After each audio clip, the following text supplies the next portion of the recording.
Custo de vida, emprego e desemprego, cesta básica, tarifas públicas, salário mínimo. Agora, na Brasil Atual, a análise do DIEESE. E nós vamos conversar agora com o diretor técnico do DIEESE, Fausto Augusto Júnior. Bom dia, Fausto. Bom dia, Glauco. Bom dia a todos. Fausto, desde ontem passou a vigorar o aumento dos combustíveis nas refinarias. Com os novos reajustes, o litro da gasolina acumula alta de 41,3% desde o início do ano. Já o diesel subiu 34,16% e também ontem passou a vigorar o aumento no preço do botijão de gás, que deve ter aí, em média uma alta de 5%. Quais os impactos diretos e também os indiretos desses aumentos, Fausto?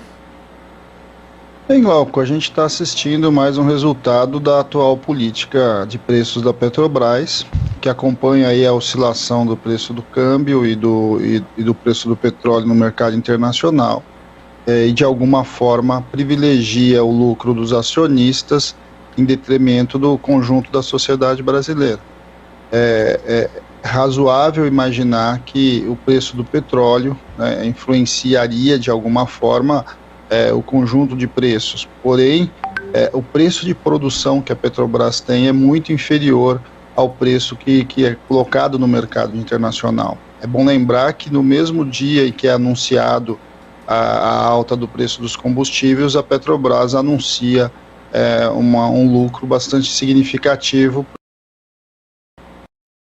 de certo modo, a clareza da prioridade que a empresa tem. A empresa está deixando de ser a empresa estratégica que garante a soberania nacional em relação à questão energética. Ela está deixando de ser uma empresa que costura, né, ou seja, que interliga todos os setores vinculados à questão energética no país, para se transformar em uma empresa de perfil privado e que de alguma forma busca basicamente a maximização dos seus lucros. A Petrobras sempre foi uma empresa, tem sido uma empresa fundamental no desenvolvimento de ciência e tecnologia e ao mesmo tempo de áreas importantes, de regiões bastante importantes como a região Nordeste. E o que a gente está vendo agora, inclusive com a discussão da privatização da refinaria Landulfo Alves na Bahia, como é que o seu processo de desmontagem, né, está acontecendo, de privatização aos pedaços, está acontecendo de alguma forma para garantir o lucro de um pequeno grupo de acionistas. Eu acho que isso é algo que a gente precisa trazer a debate, precisa mostrar para o conjunto da população o que está sendo feito com a sua maior empresa, um dos seus maiores bens do ponto de vista da soberania nacional.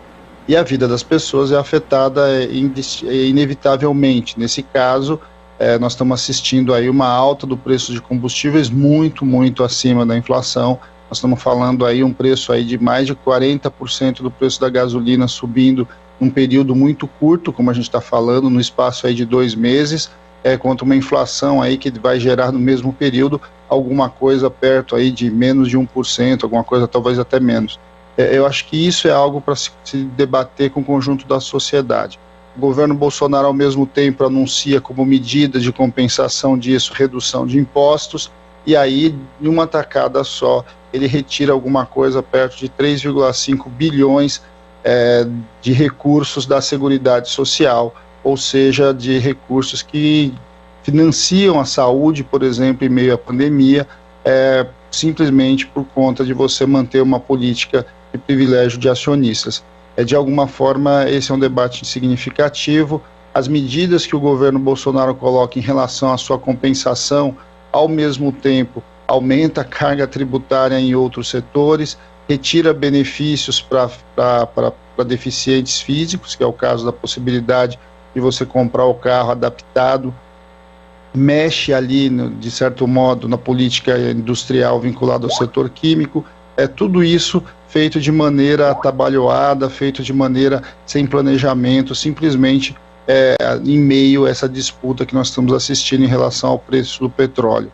É bom lembrar que ontem, apesar da intervenção do Banco Central, o dólar bateu a casa dos 5,70, fechando em torno de 5,66. mais uma alta expressiva do preço do câmbio, do preço do dólar, que tem a ver com esse descontrole que a economia está caminhando e que de alguma forma a gente está entrando numa espiral bastante preocupante.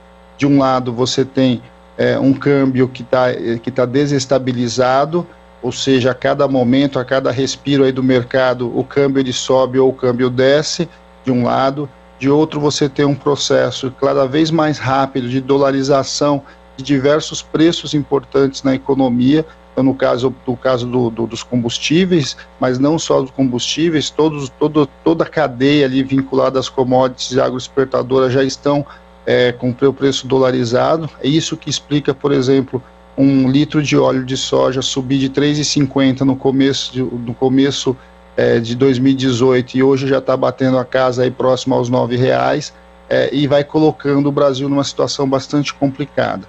Ao mesmo tempo, essa política de preço da Petrobras, ao mesmo tempo que desmonta a própria empresa de um lado, ela também beneficia a importação de combustível e os seus importadores. Hoje, uma parte importante da gasolina que já circula no país é uma gasolina importada, que de alguma forma cumpre interesses de determinados grupos econômicos e não interesses reais do país. E existe toda uma guerra de narrativas, Fausto, porque o presidente Jair Bolsonaro anunciou que vai aí desonerar o combustível, né? Desonerar naquilo que diz respeito aos tributos federais, que são da sua competência, o PIS, COFINS, mas isso é uma parte muito pequena dos combustíveis, né? Do preço total dos combustíveis, e ele faz ali todo um jogo tentando colocar culpa nos governos de estado. E a gente sabe que a estrutura tributária em relação ao preço dos combustíveis é praticamente a mesma já há muito tempo e que as oscilações de preço não começaram justamente por conta disso, mas sim desde a implantação ali justamente dessa política de preços atual da Petrobras que você destaca, Fausto, na gestão do Pedro Parente no governo de Michel Temer, que continuou no governo Bolsonaro. Quer dizer, por mais que exista essa manobra diversionista do governo federal, não dá para, na verdade, apagar a culpa dessa política de preço que, como você mencionou, vincula aí o preço do combustível no Brasil ao mercado internacional, também ao câmbio, e isso aliado ainda a uma desnacionalização, a uma desintegração da cadeia da Petrobras. Sim, por exemplo, Galco, no caso do botijão de gás, os impostos federais correspondem a 3% do preço do botijão de gás. Quando você vai para o óleo diesel, alguma coisa que gira em torno entre 9% e 10%, dependendo da região do país, porque o preço varia bastante. Ou seja, os impostos federais têm um peso bastante limitado na composição de preços. E no caso dos impostos estaduais, né, que é a narrativa que o governo tenta empurrar, ou seja, tenta empurrar a culpa da elevação do preço para os governadores, não é algo tão simples assim. Você não mexe na tributação de ICMS individualmente nos estados, sem passar ali pelo CONFAS, né, pelo Conselho dos Secretários de Fazenda, e a arrecadação oriunda de ICMS dos combustíveis é uma das principais arrecadações que os estados têm, em especial os estados mais pobres, como a questão dos estados do Nordeste, etc. Essa narrativa de tentar retirar impostos para simplesmente garantir o poder dos acionistas, de alguma forma coloca em questão a desmontagem do Estado que a gente construiu, em troca de você simplesmente colocar o recurso na mão da iniciativa privada. É bom lembrar, quando você tira recursos a partir de qualquer tipo de desoneração, esse dinheiro que antes financiava algo começa a deixar de financiar. E esse algo, o que tem sido? Esse algo tem sido as políticas sociais. Nós estamos falando ali de salário de servidores, nós estamos falando de insumos, nós estamos falando de vacina, e de alguma forma essa narrativa começa a desconstruir. Então o que nós temos aí de um lado? Você tem uma visão privatista do ponto de vista da Petrobras, do ponto de vista da política de preços, e na outra ponta uma desconstrução do conjunto dos direitos. E essa desconstrução dos conjuntos dos direitos passa inevitavelmente por retirar recursos das áreas sociais. Não é à toa que todo esse debate com relação à Petrobras, com relação ao auxílio emergencial e com relação à chamada PEC emergencial, passa por esse debate, de alguma forma de você retirar vínculos de saúde e educação, de você retirar recursos destinados às áreas sociais e de alguma forma transferir para o setor privado. Não é um projeto independente. Então, quando nós falamos da discussão com relação ao preço do petróleo, e ao mesmo tempo nós estamos discutindo a PEC emergencial dentro do Congresso Nacional, apesar de parecer muito distante, elas têm vinculações bastante importantes de um projeto que está em curso de desmonte do Estado, em especial do desmonte do Estado, servindo aqueles que mais precisam no país.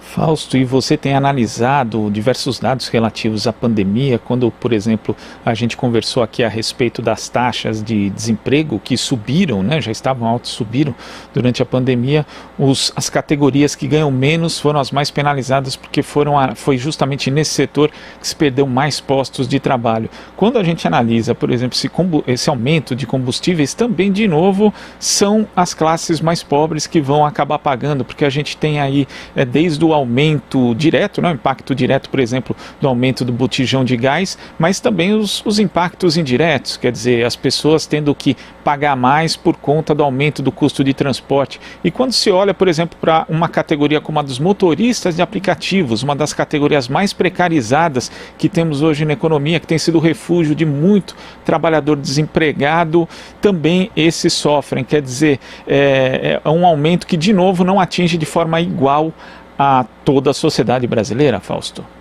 Não atinge de maneira igual, prejudica os mais pobres, mas de alguma forma também contamina a economia como um todo. Eu insisto que nós estamos caminhando do ponto de vista econômico, do ponto de vista macroeconômico, num fio de uma navalha bastante perigoso. Porque você começa um processo de dolarização da economia, de vinculação dos preços internos à flutuação internacional, e isso vai, de alguma forma, se transformando aí num círculo vicioso que vai levar o Brasil a um lugar não muito bom. Você ampliar, por exemplo, a importação de bens de derivados de petróleo, a importação, por exemplo, de gasolina, altera e coloca em risco a nossa balança comercial. De alguma forma, a gente vai assistindo uma deterioração de uma política muito diferente que veio sendo construído, de minimamente transformar o Brasil, a garantir um grau de independência do Brasil do ponto de vista dos impactos internacionais. Nós estamos vendo uma ampliação da dependência do Brasil do mercado internacional, das flutuações do mercado internacional, e isso impacta de maneira muito forte as camadas mais populares. Impacta porque, no caso, por exemplo, do preço de combustível, ele impacta toda a cadeia de produção, e o preço lá no final ali do supermercado, da feira livre, vai ser impactado por isso. Vamos lembrar que o custo de transporte no Brasil é um custo bastante significativo. Então, e além disso, você está o tempo todo, e nós já discutimos isso aqui em vários momentos, como é que a cesta básica tem sido impactada, por exemplo, os aumentos da taxa de câmbio, uma vez que tudo vai, de alguma forma, se vinculando ao preço do dólar internacional e dos mercados aí, como é que está sendo transacionados em relação ao mercado internacional. É algo para se refletir, para muito além da discussão agora, propriamente dita, do petróleo, mas para onde está caminhando o projeto desse governo, para onde está levando o Brasil esse atual projeto. Vamos lembrar que processos desse tipo levaram países como a Argentina a quebrar, e até hoje vivem dificuldades para conseguir sair da armadilha que caiu quando você teve um atrelamento tão forte ali dos preços internos ao câmbio. Eu acho que esse é um debate que precisa ser feito, precisa ser trazido e precisa ser alertado. Há um consenso liberal aí na mídia tradicional, a maior parte dos economistas de mercado vem na direção desse tipo de defesa, mas que no final das contas o preço para o país e o preço para o cidadão brasileiro será muito alto, de algo que muitas vezes pouco se discute em nome de uma visão quase que ideológica, no sentido aí de privilegiar os acionistas e privilegiar o chamado livre mercado. Essa armadilha que a gente está caminhando, Glauco, é algo que a gente precisa, de alguma forma, abrir o debate urgentemente no país. Fausto, queria agradecer a sua participação aqui no Jornal Brasil Atual. Importante essa sua análise, né? Porque às vezes são acontecimentos que vão se sobrepondo, as pessoas acabam não enxergando, mesmo analistas não conseguem ver o total do cenário macroeconômico brasileiro que pode acontecer daqui para frente. Muito obrigado, Fausto. Até a próxima. Até a próxima. Bom dia a todos. Conversamos aqui com o diretor técnico do Diese, Fausto Augusto Júnior.